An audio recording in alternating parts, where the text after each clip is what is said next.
Alors frères et sœurs, shalom. Aujourd'hui, je viens vous donner mon témoignage sur ce que j'ai vécu le 3 août. 3 août, c'était donc lundi. Donc lundi midi, aux alentours de midi, j'ai été frappée par un maux de ventre terrible qui a duré près de 3 heures. Et principalement une douleur terrible dans le bas de mon ventre. Alors, tout de suite poser la question, est-ce que je suis malade? Est-ce que j'ai mangé quelque chose qui ne passait pas, quelque chose de contaminé, je sais pas, une salmonelle, quelque chose comme ça. Et je priais Dieu, donc j'ai prié Dieu pendant 3 heures pour qu'il me guérisse et qu'il me guérisse ce maux de ventre qui était épouvantable. D'ailleurs, j'ai été complètement anéantie tout le reste de la journée. J'étais épuisée, mais épuisée de cette douleur que j'avais dû supporter pendant 3 heures. Et cette douleur est venue brutalement et s'est arrêtée brutalement. Et je me posais des questions. Je disais peut-être que Dieu, tu me châties parce que je t'ai offensé quelque part. Peut-être que je n'en ai pas conscience. Alors j'ai prié le Père pour qu'il me montre ma faute, si c'était une faute, qui me montre mon cœur, qui me montre là où peut-être je l'avais offensé. Et je n'ai pas eu de réponse. Et donc j'ai essayé quand même de sortir dans la journée puisqu'il faisait beau, mais j'étais vraiment mais épuisée, dans un épuisement total. Et en fin de journée, donc, je n'ai pas entendu Dieu me parler. Mais à mon esprit, dans mon esprit, m'est revenu ce verset qui parle des douleurs de l'enfantement. Oui, lorsque Dieu veut vous parler, parfois il met juste dans votre esprit sa parole, sa pensée. Et, et ici, c'est ce verset qui m'a mis à la pensée. Et c'était puissant. C'était puissant. C'était puissant, comme s'il voulait me le révéler. Et quand j'ai entendu ce verset dans mon esprit, les douleurs de l'enfantement, j'ai compris que Dieu m'avait en réalité fait subir les douleurs de l'enfantement. Vous savez, j'ai pas eu d'enfant, donc je ne sais pas ce que sont les douleurs d'un accouchement. Je n'en sais strictement rien. Cette douleur frappait principalement le bas du ventre, mais c'était une douleur qui irradiait jusque dans les reins, jusque dans les cuisses, et je vous dirais même jusque dans l'utérus. Et c'était vraiment assez curieux comme douleur. Et donc, j'ai recherché ce verset qui est dans Isaïe 66, 7, donc qui nous dit, et alors là j'ai été très surpris de ce que Isaïe dit. Il dit, avant d'éprouver les douleurs, elle a enfanté, avant que les souffrances lui vinrent, elle a donné naissance à un fils. À peine en travail, Sion a enfanté ses fils. Alors ce qui est assez, alors ici on parle de Sion, hein. Notre mère c'est Sion, sachez-le. Mais ce qui m'a été appuyé par l'Esprit Saint quand je lisais ce verset, c'est que elle a éprouvé ses douleurs après avoir enfanté.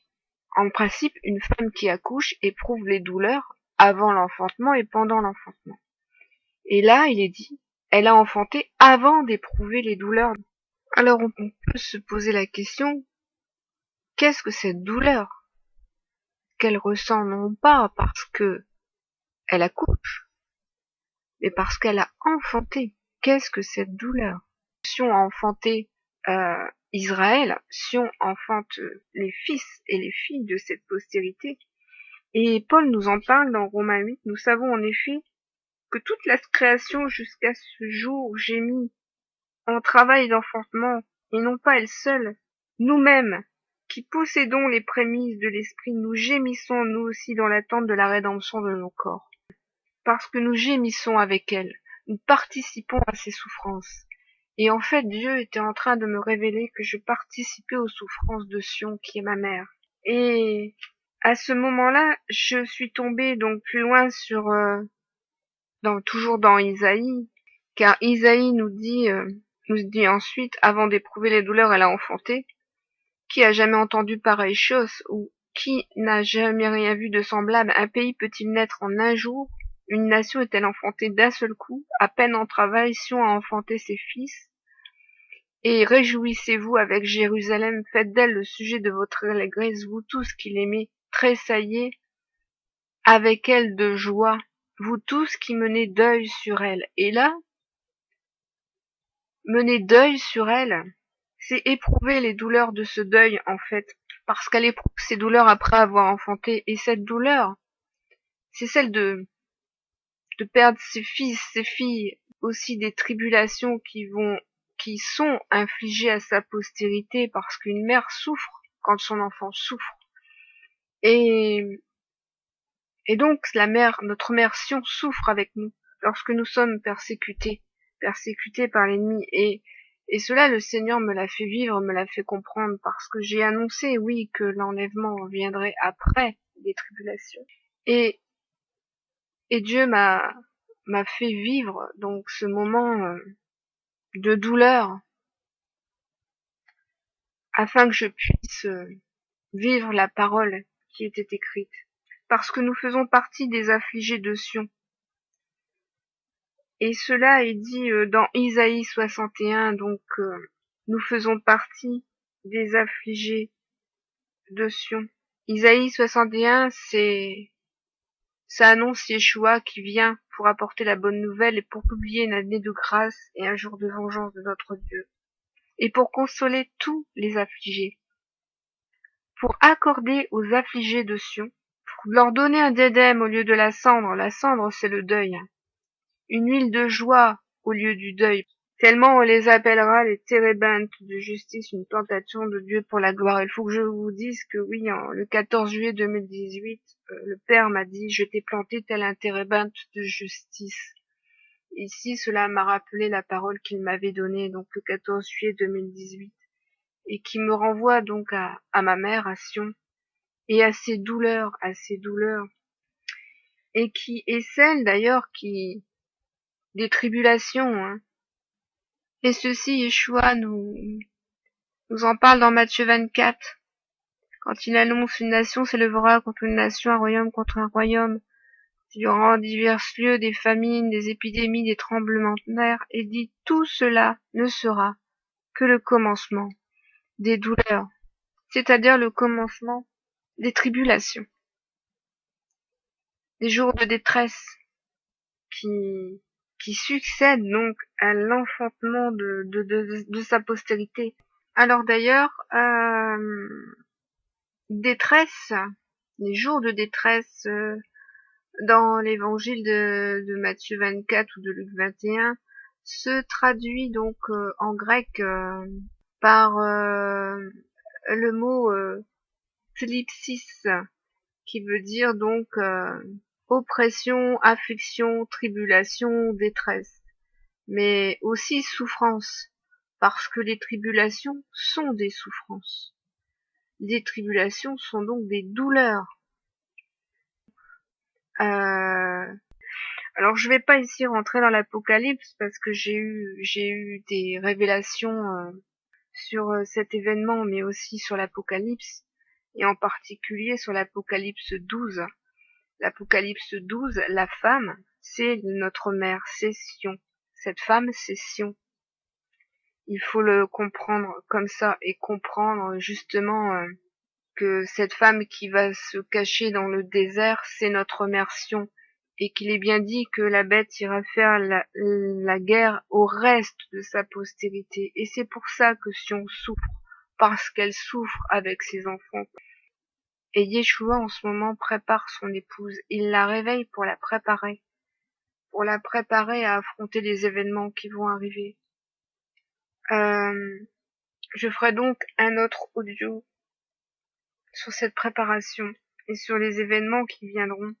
Si Dieu le permet, bien sûr. Si Dieu le permet. Si Dieu me permet que ce soit sa volonté, non la mienne. Mais j'ai beaucoup de révélations en ce moment sur ce qui doit arriver. Ici, le Seigneur m'a vraiment frappé d'un mal, mais pour me faire vivre ce que Sion vit, parce que nous sommes la Jérusalem céleste, nous sommes l'épouse. Mais il faut savoir que dans la parole, c'est vraiment très curieux, mais l'épouse est également la mère. Et si nous sommes filles de Sion, nous devons vivre ce que la fille de Sion, ce qui a été annoncé à la fille de Sion par les prophètes, par Isaïe. Et nous devons comprendre ce qui est annoncé en tant que postérité de Sion. Et donc voilà, c'est ce que je voulais vous témoigner aujourd'hui. Donc, je pense que cette douleur, cet événement était là pour me confirmer et pour m'annoncer les tribulations qui vont venir. Parce que les tribulations qui vont venir très vite. Je peux pas vous dire de date et je ne suis pas ici pour vous dire de date. Mais en tout cas, je peux vous dire que les signes du retour de notre Seigneur ne sont pas encore arrivés.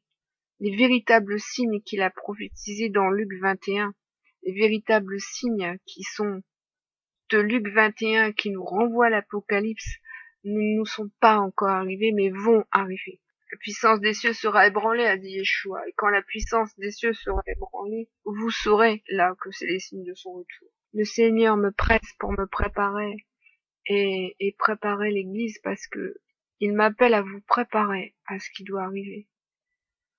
Prendre refuge en lui afin que vous soyez prêts. Et ça sera l'objet d'un nouvel audio. Ici donc, pour vous dire, vous annoncer que la tribulation vient.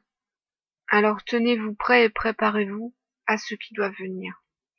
Soyez bénis, frères et sœurs.